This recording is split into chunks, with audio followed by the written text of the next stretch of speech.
Everyone, welcome back to the Global Entrepreneurship Initiative's Summer Symposium here at the historic Carnegie Hall. We've got a great guest for you next. I've got my good friend, Frank Astorino. Let me tell you a few things about Frank. I'll start with the most important things. He's been married for 35 years. He has adopted a child internationally, plus they have triplets. He's been the council president in North Caldwell. He's chaired multiple charitable organizations. He's a graduate of Boston College. He has a master's in financial planning. He's a certified financial planner and a certified private wealth advisor. I'd like to welcome to the stage Mr. Frank Astorino. Thanks a lot, Nick.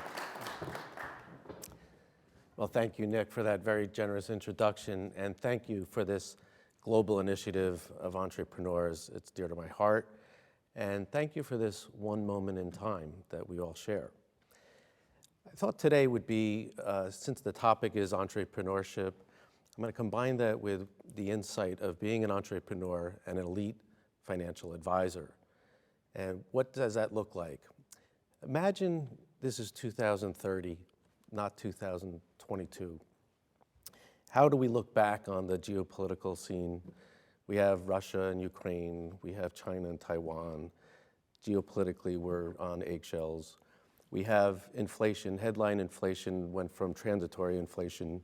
There are people in the country that are only filling their gas tanks up a quarter. Why? Because they need the rest for food.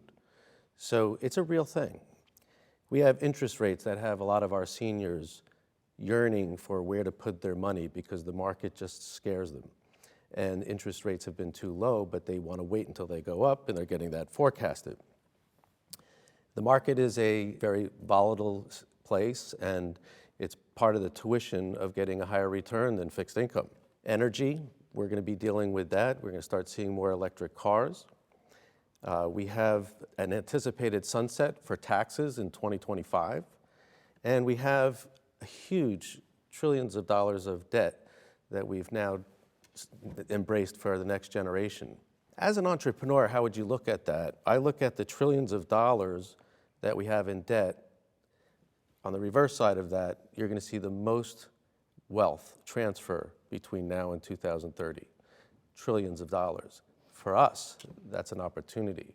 For the next generation, how are they going to lead and manage that money and that debt? Let's go to what inspires entrepreneurship and being self-employed. For me, I was one of 8 children, and all of us to this day are still independent. We still have our own businesses, but it all centered around tennis in the beginning. In the beginning, there were some of us that taught tennis, played tennis, sold merchandise, and we all, if we wanted a better bicycle or a better car or to fund our college education, we were going to pay for it. We were going to earn it. So that's how I pursued Boston College. That's how I got through Boston College, was on tennis prowess. And from there, start my own business with about $25,000 in a credit card. Not something I'm advising clients to do today, but it worked. Fast forward, we did have an international adoption, which we're blessed. We did have triplets, which we also had to become creative and innovative as entrepreneurs and also as an advisor.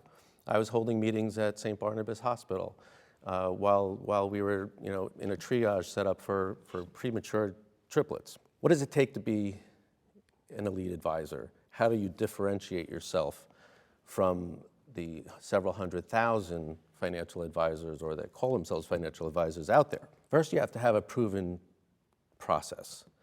And for over 3 decades, our process has worked. We have clients that have been with us for over 30 years, and they've been accustomed to not trying to beat the stock market, not trying to beat their neighbor's, golf handicap. They basically have learned that wealth management is way beyond just your portfolio, and you're not chasing the hot dot. I think one of the best ways to give you an example of what it means to be an advisor and to be a successful entrepreneur, I'm going to bring you back to 9/11. But the day before that, I was on the floor of the exchange with a top client, a high pedigree portfolio manager. I had asked the trader, what happens if we're attacked or something happens where you shut down? And his answer was, we'll be up in 2 minutes in another part of the country, undisclosed. So that was Monday. That evening, I met for the first time a gentleman named John. It was soccer dad night, and we were, setting up our teams for soccer, and I had 4 kids at the time, and so it was a good involvement. And as an entrepreneur, I made sure our house was only a minute to 2 minutes away from home so that I could be at all the games. Unlike my dad, who for 32 years worked for a corporation, and he said he spent 1.6 years on a bus. He had figured it out as an engineer. So I bring you back to that Monday, and that evening I met this gentleman who worked for Cantor Fitzgerald for the first time.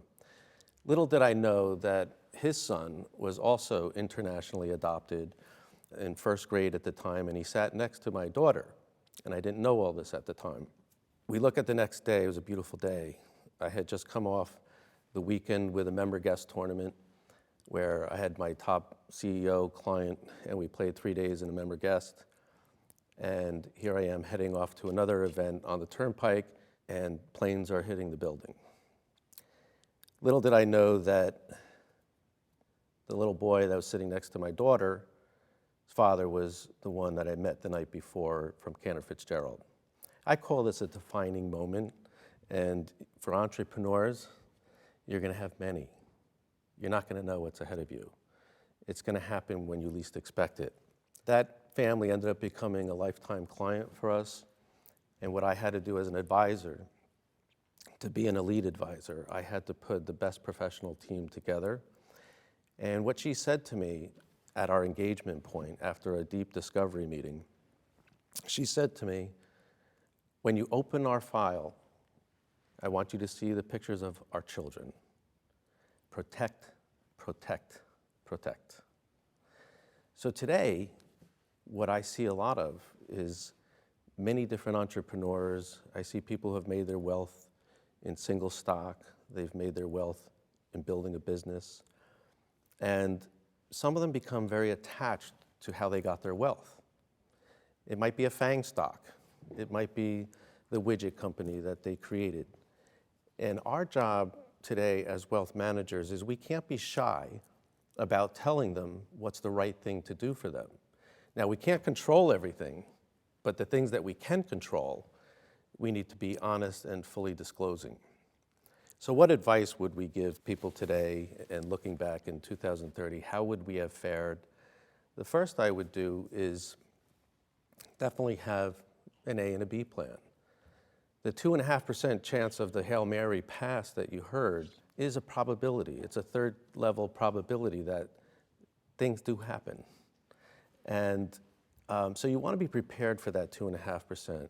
In our town, as the finance chair, we call it the 1,000-year storm or the 100-year storm, and making sure all the engineering is fit and up to code so that we don't have a disaster in our infrastructure.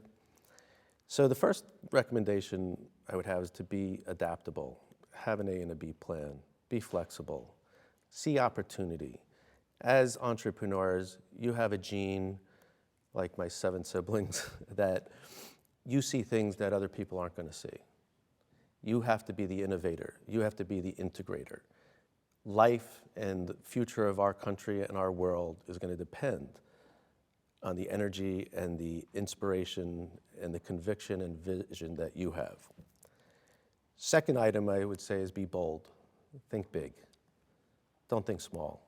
You all have it within your capacity to make a change. If I look at just the number of people in this room and the multiple combinations that could happen and the potential right here and now is unfathomable. And finally, as I started this talk, be filled with gratitude. It multiplies by division. So when you are out there thinking about starting a business or starting a career, think big, don't look back, and believe in yourself. Thank you for your time.